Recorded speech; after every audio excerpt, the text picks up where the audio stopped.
Hello, good evening to everyone. Osashiburi, no? Ngayon lang ako nag-online. But I try my best na mag-online ulit ako. So I'm decided na yung shinare ko sa mga kapatiran, sa prayer meeting, sa Bible study, sa Sunday school, at saka nung nag-share tayo about kay Rick Warren, ay i-share ko ulit sa inyo. I-share ko ulit sa inyo so that masarap kasi na parating makinig tayo sa salita ng Panginoon, no? Reminding to us, no? Kaya ang i-share ko sa inyo ngayon ay what kind New Year resolution you should as a believer. Yun ang i-share ko sa inyo, no? So dahil tapos na ang bagong taon, ito ang i-share ko sa inyo, no? New Year resolution, you should as a believer. So celebrating New Year's is making of resolution, and sometimes people wonder, no? Nagwa-wonder sila, should Christian do that? Well, ang mga Kristiyano ba nag-New Year's resolution din ba? Para sa akin, pwede yun. Pwede, no? I think that is a great Christian, no? Take good, honest view of their lives. Ano ba ang dapat kong i-adjust or what do I need to change? No? So I think it's right to make a New Year resolution. Okay? So, first of all, dun mga sa tayo mga tao, no? Every time talaga na pag malapit na ang Pasko, ay nagkakaroon talaga ng, ang aking New Year resolution. Ngayon, kakain ako ng marami, pero pagkatapos ng New Year ay magpapapayat talaga ako. Di ba? Kasi ang sarap ng pagkain pag New Year, di ba? So, yun. No? At meron namang mga lalaki na kailangan ng 3 sticks na lang ang aking isisigarilyo ngayon dahil para hindi ako magkasakit or baka may sakit na ako or sa pag-inom ng alak din, no? Marami, no? Na dapat nilang i-adjust sa sarili nila. So anyway, ang New Resolution, bakit kayo nagkaroon tayo ng New Resolution? Dahil struggle yun sa buhay natin, no? Because if hindi natin i-adjust sa ating sarili, ay hindi na tayo magkakaroon ng New Year resolution. Hindi na natin babaguhin ang ating ginagawa sa pang-araw-araw, no? Because it's bad, is nag-struggle tayo. Kaya natin, isipin natin kung ano ba ang dapat nating baguhin next year sa ating buhay or this year, kasi last year yung 2023, right? So, so I think it's right to make a new resolution. Halimbawa, no, ang mga Kristiyano, no, araw-araw na ako magbabasa ng Bible, no, sa atin, no. So kasi minsan ay minsan hindi ko naman lahat na, no, merong iba na pag pumunta lang church sa kanilang sa sobrang busy their works, no, hindi na sila makapagbasa ng Biblia, no. So pagbunta na lang nila sa church, saka na lang sila nagbabasa ng Bible, no. Or sa pagpipray naman ay napakasandali lang, saglit lang, because they're so tired, no. Or minsan nalilimutan pa, no, dahil sobrang pagod, no, di ba? So kailangan nating baguhin natin ang ating ginagalawan as a Christian's life, no? Yun, no? So, in what way? No, in what way kaya, no? Paano kaya natin baguhin natin to, no? So, paano natin kaya ipadama sa ating Panginoon na mahal natin siya? Kailangan natin baguhin ang ating Christian's life, no? So, halimbawa, no? Love one another. So, of course, parating na sa atin yun. Napag-aralan natin parating yung love one another, sharing the gospel about ourselves. No? About ourselves. Do we come God? No? Pwede pa tayong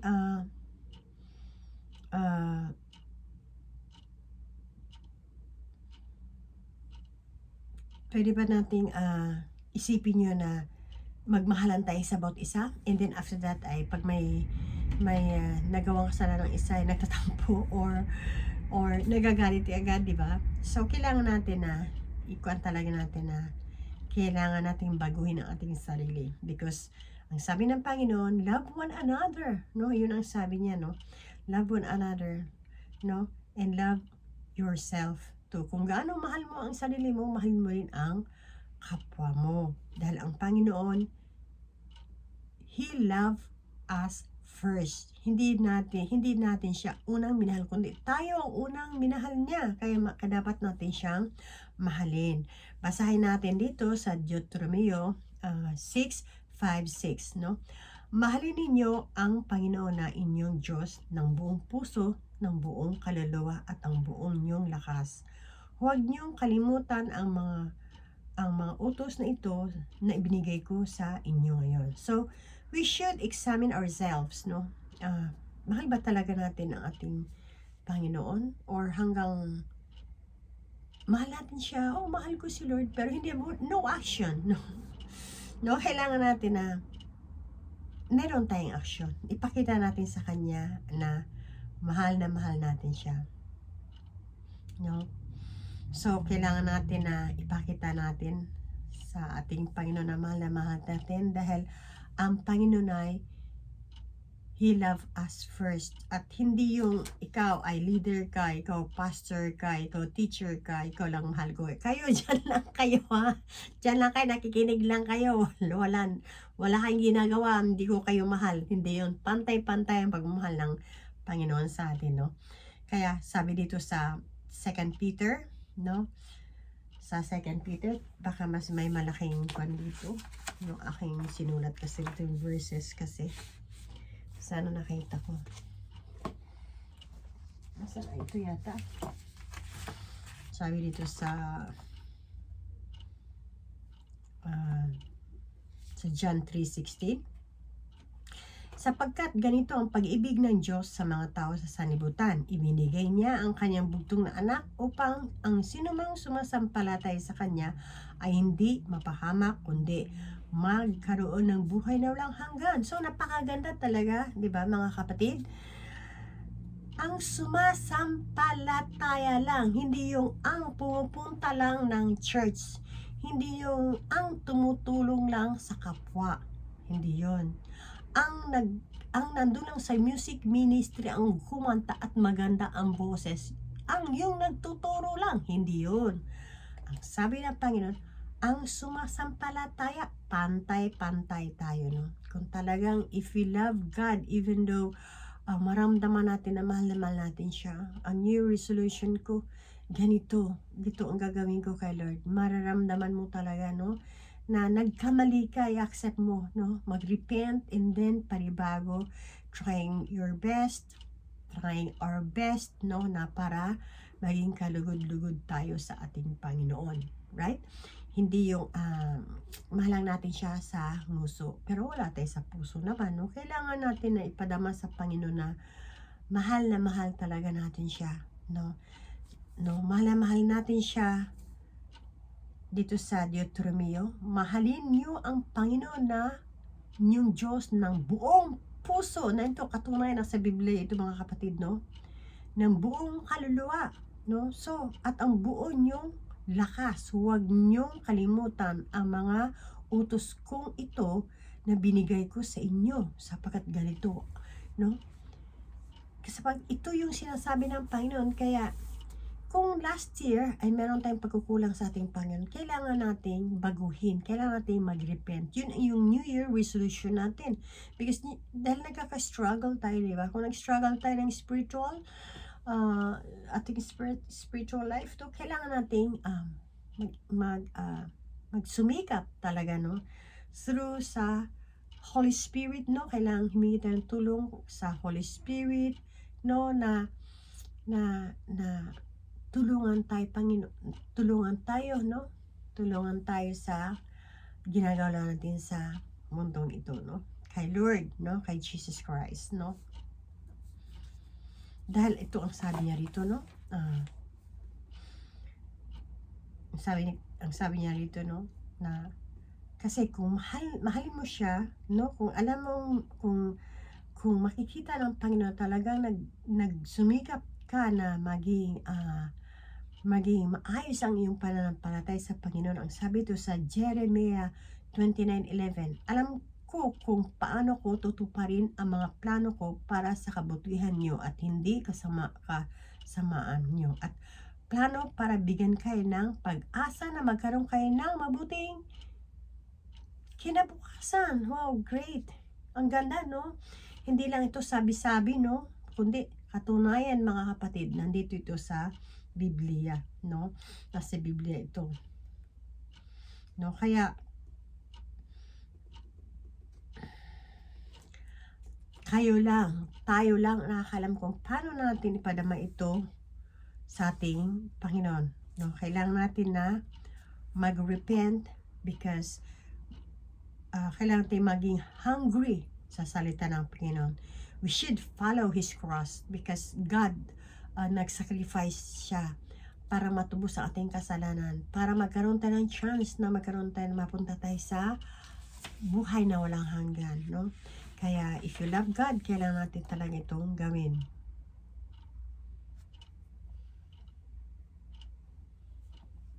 Kaya kailangan na mag-forward tayo, no? Mag-looking forward tayo sa 2024 sa mga nangyayari, no? Because hindi natin alam kung ano mangyayari, no? This year, January, February, March hanggang December, ano kayo mangyayari ulit, no? So maraming pangyayari, walang nakakalam kundi ang Diyos lang, no? Walang nakakalam nun, no? Kaya kailangan natin na mag-believe, mag-ingat tayo sa ating as Christians, no? Christians life, no? Kaya maging isipin natin na kailangan talaga natin i-apply natin, no, ang salita ng ating Panginoon. Kaya ang sabi rito, no, we need spiritual discipline, no? Kailangan natin, we need spiritual discipline. Kung sa palagay natin na mahirap, don't give up, no? We need spiritual discipline, no? Kung sakaling medyo nanghina tayo, don't give up. Continue talaga. Don't discourage. Continue talaga. Dahil hindi naman, as a Christian's life, hindi naman parating masaya. Andun talaga yung pain and sorrow. Andun yung mga na ang sakit-sakit talaga. But happy naman dahil if you have a faith na ang God ay nasa iyo, we're so happy. Masaya talaga tayo. Kailangan na pag yung nanghihina tayo, huwag tayong magpatalo, don't give up, kasi yun yung devil na talaga ida-down ka talaga para lalo kang para mag-give up ka. No, don't give up, don't discourage. Keep applying by the grace of God, no? Mag-apply tayo by the grace of God. Strive, no? Sumikap talaga tayo. Apply of the power of the Holy Spirit. I-apply natin ito. Because sabi ng Panginoon sa Jeremiah 29:11, ulitin ko ulit. Alam mo kung paano katutuparin ang mga plano ko para sa kabutihan nyo at plano para bigyan kayo ng pag-asa, magkaroon kayo ng kabutihan ng kinabukasan. So, yun ang antay natin yun. No? Yun ang antay natin. Because, andito lang tayo sa mundo, maraming mga talaga, no, halo-halo, di ba? We are alien because we're Christians. We're Christians. We're alien, no? So, it's hard na makipaghalubilo sa hindi nila kilala ang Diyos. It's hard. Pero kailangan talaga natin na we should share the Word of God para makilala din naman nila ang ating Panginoon. Okay? So, kailangan habang nandito tayo sa mundong ito at hindi natin alam, no? Na this year, ano mangyari sa ating buhay, no? We should continue to praise God, no? Don't give up, no? And don't discourage, no? Keep applying by the grace of God, no? Applying the power of the Holy Spirit. Kaya kailangan magkaroon tayo ng faithful tayo. No, magkaroon tayo ng faithful to the Lord. Amen. Okay? Yun po ang aking isi-share ngayon. And then, sa sunod, meron ulit ako i-share. Baka, maybe 1 week, 2 times po ako mag-share. Mag-share po. Siguro ganun. Siguro sa 1 month, maybe mga 3 to 4. Siguro ganun po. Okay? Thank you everyone. Hopefully na magkaroon ito ng aral sa bawat isa sa atin na just reminding lang talaga because even though mga matured Christian minsan din ay nanghihina rin. So we should pray our pastors, we should pray our friends, we should pray our brothers and sisters, no? We should pray ourselves especially, no? Na we should pray our family, no? Sa salvation sa atin, sa mga kaibigan, okay? Lord, maraming salamat sa gabing ito, Lord God. Maraming salamat, Lord God, that I share to my friends, Lord God, sa inyong word, Lord God.